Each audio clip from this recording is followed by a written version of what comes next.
Tara po, pag-usapan po natin itong balita po kung saan ang sabi nga po dito sa caption, Apollo Kibuloy ipinalilipat na ng korte sa Pasig City Jail. Okay, so yan po yung mainit na balita kung saan pag-usapan po natin ang paglilipat ng korte kay Kibuloy patungo sa Pasig City Jail. Na para po dun sa mga biktima at dun sa mga supporter ni Kibuloy, syempre magkakaiba pong reaksyon diyan. Pero lahat po ng yan ay pag-uusapan po natin sa video po na ito. Kung di ka pa nakasubscribe, please hit the subscribe button and notification bell para updated ka palagi sa mga videos po natin na parating. Let's go!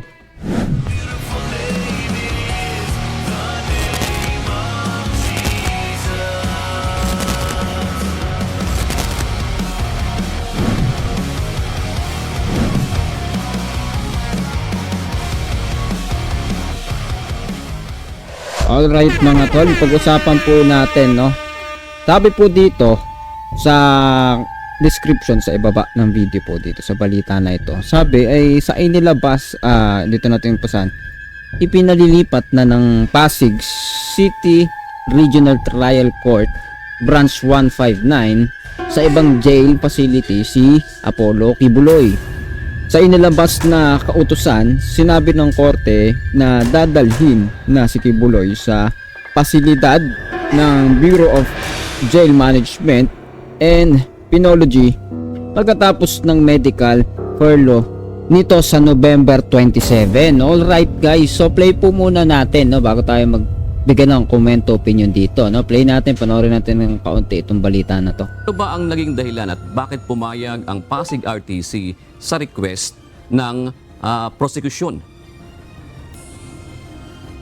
June, doon sa ipinakita sa atin na kautusan, wala na bang nakasulat doon kung bakit pinalipat na ng kustodiya si Kibuloy, pero siya na lamang kasi ang tanging akusado doon sa mga kasong isinampas sa kanila na nandoon pa sa PNP detention facility. Yung lahat ng mga kapwa niya akusado ay nailipat na lahat yun sa BJMP facility June.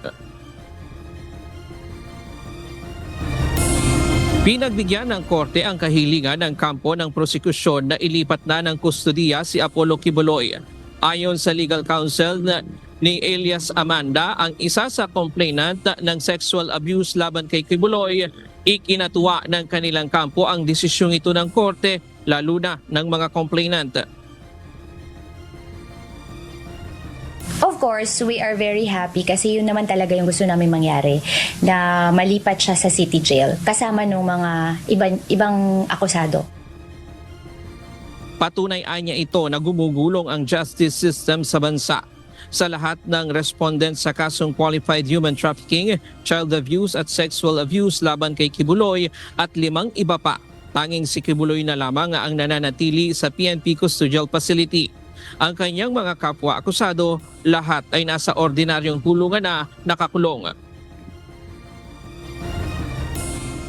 To be fair naman to the other accused, wala naman siya dapat special treatment kasi kasama naman siya ng katulad ng ibang mga akusado, walang dahilan para magkaroon siya ng special treatment na hindi niya maranasang makulong din habang tinatry yung case niya.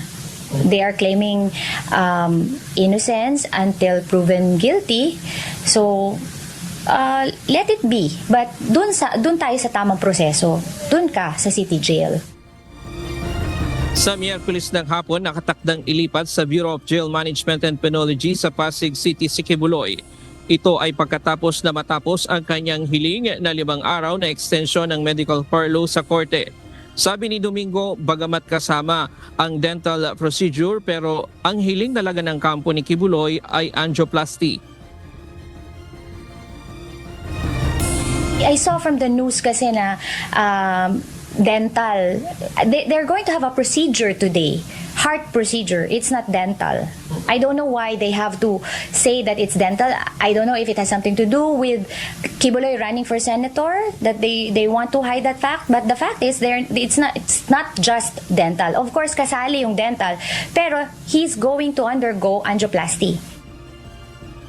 Umaasa ang kampo ng prosekusyon na matutuloy ang nalalapit na o paglipat ng kulungan kay Kibuloy sa darating na Miyerkules. We are hoping kung walang additional drama on their end na hindi siya fit to be in a city jail. Pero sa tingin ko naman, pagkatapos ng procedure, yun yung order ng korte, i-commit siya sa city jail. June, sa susunod na taon na ang susunod na pagdinig sa mga kasong kinakaharap ni Kibuloy. At yan muna ang latest mula dito sa Quezon City. Balik sa iyo, June.